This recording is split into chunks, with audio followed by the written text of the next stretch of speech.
अब ये रिपोर्ट जिसका पेज 69 एक चीज नहीं समझ में आ रही, आप हमारे से घंटे लेने क्यों आए हैं? 69 हमारे घंटों में ऐसा क्या मिलेगा? 69 वही मैं आपको बता रहा हूँ, हमारे घंटों में से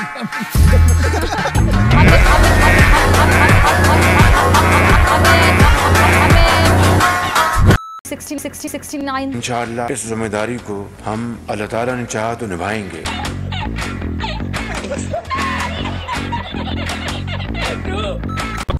भाई एक ऐसा कंट्री जहाँ पर कहत पड़ा होता है, जहाँ के बच्चों को खाना नहीं मिलता, भूख से मर रहे होते हैं, उनकी करेंसी भी पाकिस्तान की करेंसी से ऊपर चली गई। अल्लाह 2% का इंसान, मैं वापस आता हूँ। 2% की औरत, क्या करूं, खामोश नहीं रहा जाता। 2% का आदमी। मुझे क्यों तोड़ा? सुन मेरी बात, इट्स हर चॉइस।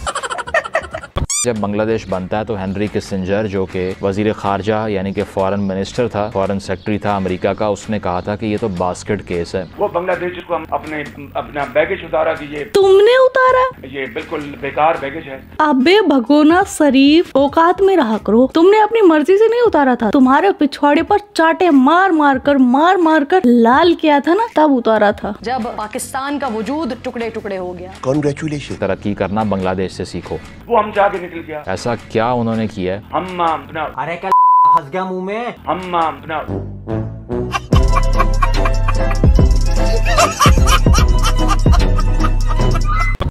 आप श्रीलंका को देखें, आप सिंगापुर को देखें, आप चीन को देखें। आपने देख कर क्या उखाड़ लिया तुमने? इसको देखे उसको देखे, बस देखते ही रहना दुनिया को, कभी कुछ कर मत लेना। हम आज पीछे रह गए। अभी भी अगर हम if we are not prepared to learn a lesson from history, then God help us. हाथ पैर हिलाते नहीं है, लेकिन गॉड हेल्प करे।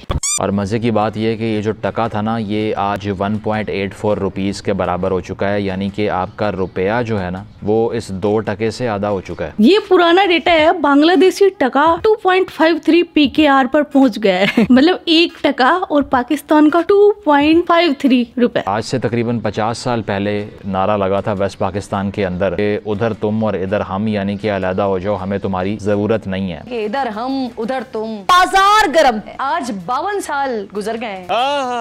उसके बाद हम देखते हैं कहाँ हम कहाँ वो। और हुआ ये है कि उधर वो यानी कि वो आसमान तक पहुंच रहे हैं और इधर हम, और हम जमीन पर ही बैठे हुए हैं। गलत ये नहीं। भाई पाकिस्तान जमीन पर नहीं रहा, पाताल में पहुंच गया है। पाकिस्तान एक आम मुल्क नहीं है। बात हो रही है बांग्लादेश की, क्योंकि जब वेस्ट की बात करें तरक्की के लिए तो सारे कहते हैं कि वो तो काफिर हैं, उन्होंने तो जहन्नुम में जाना है, उनकी तरक्की से हमारा क्या लेना देना। भारत भी सुन रहे हैं ना ये। क्या जी पाकिस्तानी बहुत अच्छे होते हैं। क्या बोलो? जी पाकिस्तानी बहुत अच्छे होते हैं। आज मुझे कोई नहीं रोकेगा ये डायलॉग बोलने से। वो क्या? मैं अगर लड़का होती तो एक ही चीज बोलती, अच्छी मेरा। जहन में आया और मैंने कहना शुरू कर दिया। आगे बढ़ते हैं। तो इसीलिए आपके बिछड़े हुए भाई की मिसाल इस्तेमाल कर लेते हैं। ऐसा क्या उन्होंने किया है कि आज दुनिया उनकी तरक्की की मिसालें दे रही है? पता नहीं। सीखना है कि गुर्बत कैसे ख़त्म करनी है तो बांग्लादेश से सीखो। कहते हैं ना कि दुश्मन आपको ज्यादा सिखाते हैं। ऐसा क्या हो गया है इन 50 साल के अंदर ही, जो हमसे 70 साल में नहीं हुआ, कि अमेरिका के अखबार अमेरिकन प्रेसिडेंट को कह रहे हैं कि तरक्की करना बांग्लादेश से सीखो।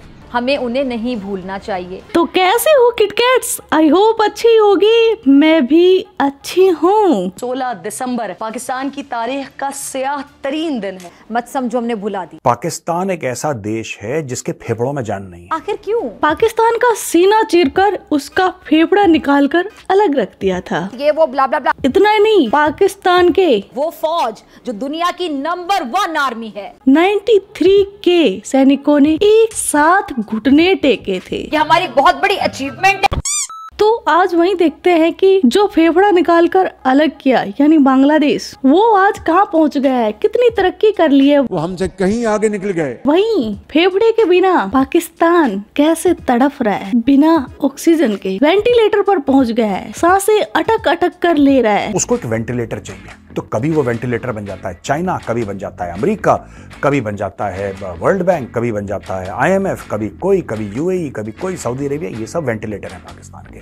वो उसके फेफड़ों में सांस फूंकते रहते हैं, पाकिस्तान के खुद के बस का नहीं है। हम आज 75 साल बाद आज किशकोर लेके फिर रहे हैं, रिंग रिंग कर चल रहा है। हम आज भी क्यों रिंग रहे हैं? यही देखने के लिए आज जरा बात कर लेते हैं। तो आइए देखते हैं। तो बात यह है कि जब बांग्लादेश बनता है तो हेनरी किसिंजर, जो कि वजीर खारजा यानी कि फॉरेन मिनिस्टर था, फॉरेन सेक्रेटरी था अमेरिका का, उसने कहा था कि ये तो बास्केट केस है। अच्छा, शदीद गुर्बत होगी यहाँ पर और इनको लोन ले लेके चलना पड़ेगा। और फिर 1990s में वहाँ पर साइक्लोन्स आते हैं, लाखों लोग मर जाते हैं। दुनिया कहती है कि यहाँ फैमिन्स आया करेंगे, इनका तो कोई मुकद्दर ही नहीं है। लेकिन 1990s के बाद एक ऐसी स्पीड पकड़ती है उनकी इकॉनमी, 2006 में पाकिस्तान को सरपास करना शुरू करती है और आज वो दुनिया की फास्टेस्ट ग्रोइंग इकॉनमीज़ में से एक बन चुकी है। ऐसा क्या उन्होंने किया है, इस पर तो बात बाद में करेंगे, लेकिन पहले एक कंपैरिजन कर लेते हैं ईस्ट पाकिस्तान का और वेस्ट पाकिस्तान का। और ये सारी सूरत हाल, तो ये कंपैरिजन आपके सामने है। बांग्लादेश की जो पर कैपिटा इनकम है, वो रिजर्व्स की बात कर लें, average life time life expectancy की अगर बात करें तो पाकिस्तान की बांग्लादेश की इंडिया से भी ज़्यादा है। चाइल्ड मोर्टेलिटी रेट में भी आधे का फ़र्क है पाकिस्तान और बांग्लादेश में। प्राइमरी एजुकेशन की अगर बात करें तो ये तो इमैक्यूलेट है, 98% बच्चे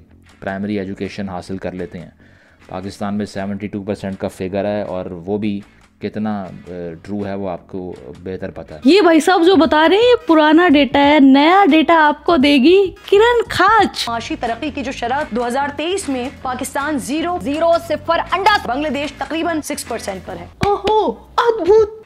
आप सोचेंगे कि ना उनके पास इस्लामिक एटम बम है कि उन्होंने पूरी दुनिया पे हुक्मरानी फिर कैसे करना शुरू कर दी। हम एटमी ताकत जरूर बन गए अल्लाह ताला के फजल करम से। कि ना उन्होंने ये कहा है कि हमारा रवायात हमारी दुनिया की नंबर 1 है, पाकिस्तान नंबर वन। हम तो ऐसी चीज हैं कि हमारे से बड़ी किसी के पास डिफेंस की कुव्वत ही नहीं है, दुनिया की नंबर 1 आर्मी। इसके साथ साथ हम तो पूरी दुनिया को बर्बाद कर सकते हैं। हमने तो अपने नेबरिंग कंट्री के अंदर जब सोवियत यूनियन आई थी, हमने तो उसको उड़ा के रख दिया था। हमारे आगे दुनिया क्या है। और बात है कि हम IMF से हर साल भीख मांगने चले जाते हैं बाद में। तो ये वाकई बहुत बड़ी अचीवमेंट है। ये सवाल दिमाग में आता होगा कि ये सारा कुछ तो मिसिंग है उनके पास, फिर वो कैसे इतनी तरक्की कर गए हैं। ये बहुत बड़ा सवाल है। ना उनको हम सायों का खौफ है, ना कुछ और है, ना उनसे कोई किसी की जंग होती है आके, ना कोई लड़ता है उनसे। इसकी क्या वजह? तरक्की फिर उन्होंने इस तरह की है, सिर्फ एक राज है उनकी तरक्की का, वो है वुमेन एम्पावरमेंट, जिस पे हम यहाँ सर पीट पीट के पागल हो गए हैं ना। और इससे बड़ा सितम, इससे बड़ा जुल्म क्या हो सकता है कि औरतों के साथ जो सलूक किया जा रहा है। आज हम दुनिया में औरतों के साथ सलूक पर दूसरे बदतरीन मुल्क करार पाए हैं, मगर फिर भी सुधरने को हम तैयार नहीं है। खवातीन को एम्पावर करो, उनको नौकरियां दो, उनको हुकूक दो, उनको मॉडर्न इकोनॉमी में इंटीग्रेट करो, उनको तालीम दो ताकि वो एक लिटरेट और बाशऊर कौम को जो है ना वो उनकी परवरिश करें। मगर नहीं जी। लेकिन यहाँ पर सारे ये कहने आ जाते हैं कि ये तो फाशी फैल रही है। अगर वुमेन एम्पावरमेंट की बांग्लादेश में बात कर ली जाए तो इस टाइम बांग्लादेश के हाई स्कूल्स के अंदर खवातीन ज़्यादा हो चुकी हैं मर्दों से। इतनी तालीम दी है खवातीन को अपनी। जो बड़ी बड़ी NGOs हैं, ग्रामीण बैंक और ब्राक जैसी NGOs, उन्होंने खवातीन को एम्प्लॉयमेंट फराहम की, उनको घरों से निकाला, नौकरियाँ दी उनको। क्या बात है। जबकि हमारे यहाँ हमने तमाम NGOs पे बैन लगा दिया नेशनल सिक्योरिटी का ठप्पा लगा के। मगर क्यों? क्योंकि ये इस्लामी जमहूरिया पाकिस्तान है। कहा ये कि ये जो NGOs बाहर से आती हैं इनका यहूदी एजेंडा होता है। चूंकि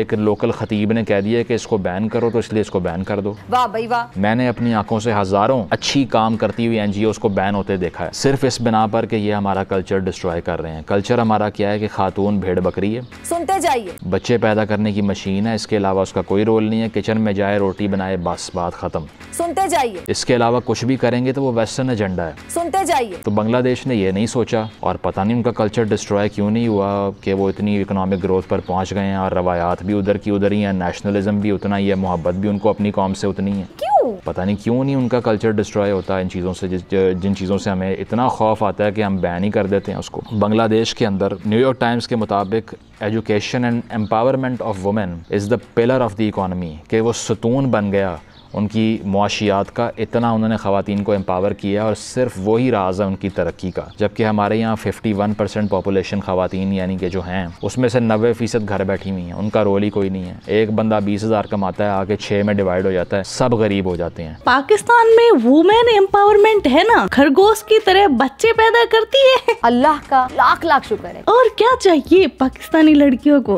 क्रिस्टोफर हिचन्स भी कह चुका है और हज़ारों लोग कहते हैं कि दुनिया में तरक्की का, गुर्बत ख़त्म करने का सिर्फ एक राज है, वो है वुमेन एम्प्लॉयमेंट। किसी चैरिटी से कोई पनाहगाहें बनाने या लोगों में सालन रोटियां बांटने जैसा कि वज़ीर आज़म बांटते फिर रहे हैं, इससे कोई किसी का पेट नहीं भरता। पेट भरेगा तो वुमेन एम्प्लॉयमेंट से भरेगा, जो कि आप करने को तैयार नहीं है। ऐसे नहीं होते। आप इतना रिग्रेसिव कल्चर परवान चढ़ा चुके हैं कि ख़वातीन का रोल ही ख़त्म हो चुका है, उनका कोई फेस ही ख़त्म हो चुका है इकॉनमी से। बच्चे पैदा करने की अगर बात करें तो 1971 के अंदर एक बांग्लादेशी खातून के 7 बच्चे थे ऑन एवरेज, आज 2 हैं। वो इस एवरेज को 7 से 2 पर लेकर आए हैं। पॉपुलेशन ग्रोथ को 1% पे रखा है उन्होंने, मेनटेन किया है। ये तरक्की का राज है। ये क्यों हो रहा है कि ख़वातीन बच्चे पैदा नहीं कर रही? क्योंकि वो काम कर रही हैं भाई, एक गोल परसू कर रही हैं, वो सिर्फ बच्चे पैदा करने की मशीनें नहीं हैं इसलिए। जबकि हमारे यहाँ पे आप खुद पूछ लें कितनी ख़वातीन ऐसी हैं जिनका कोई लाइफ में गोल है शादी करने के अलावा या बच्चे पैदा करने के अलावा। क्योंकि इंडियन बॉय आज की खूबसूरती देख के पागल हो जाता है, तो क्या आप उसके रिश्ते को एक्सेप्ट करके शादी कर लेंगे? ख़वातीन का कसूर नहीं है, आपने दिया ही उनको ये है। आपने इतना कंडीशन किया उनके ब्रेन को, वो स्टॉकहोम सिंड्रोम का शिकार हो चुकी हैं और वो डिज़ायरस हो गई हैं इसी कल्चर में रहने की। कितने अफसोस का मुकाम है। वर्ल्ड बैंक कह रहा है बांग्लादेश के बारे में कि N inspiring story of reducing poverty, और पूरी दुनिया में उनकी मिसालें दी जा रही हैं। तो ऐसा क्या उन्होंने किया? उन्होंने किया ये सब है, ख़वातीन को एम्पावर किया है। दूसरी चीज़ ये किया है कि मौलवी और जर्नैल की सियासत में मुदाखलत ख़त्म की है। क्यों मजाक उड़वा रहे हो?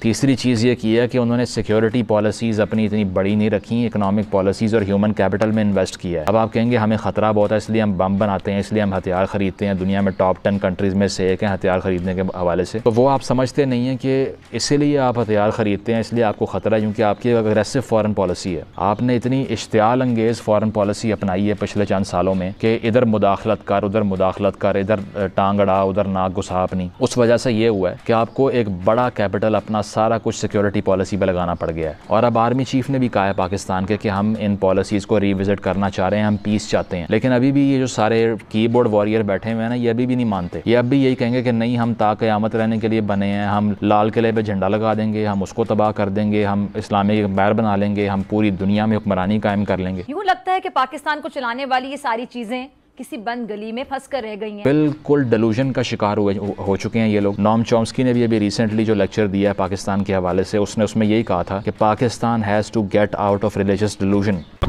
पाकिस्तान से आगे सिर्फ बांग्लादेश ही नहीं निकला, एक पुअर कंट्री है इथोपिया, उसने भी पाकिस्तान को पीछे छोड़ दिया है। इथोपिया का 1 रुपया पाकिस्तान के 5 रुपए के बराबर हो गया है। तो ये था आज का वीडियो। अब मैं थोड़ा पाकिस्तान पर पर्सनल अटैक कर देती हूँ। यार मैं रहती हूँ राजस्थान में और कल परसों आई थी आंधी। ये पाकिस्तानी वैसे तो साले भूखे मरते रहते हैं, भूखे नंगे हैं, 2 वक्त की रोटी नहीं होती, और तुम अपनी टिड्डियों को खा नहीं सकते बिरयानी बना के। आंधी में यार टिड्डियाँ आ गई, मेरा पौधा खा गई। कि साहब जी गलती हो गई, माफ कर दें, मैं मस्कीन औरत हूँ। ये लास्ट वार्निंग है, सालों उन टिड्डियों को खा जाया करो, जिंदा चबा जाया करो, वरना लप्पू से सचिन ने तो सिर्फ पाकिस्तान की सीमा हिलाई थी। यो किट्टू भाई पूरा पाकिस्तान हिला देगा। हथियार निकाले अपना और डिस करके मुझे उड़ा दे। और हाँ, अब आप सब पूछोगे कि तुम्हें कैसे पता कि वो टिड्डियाँ पाकिस्तानी थी? सालों ने टिड्डियों को भी हरा कलर करके भेजा था।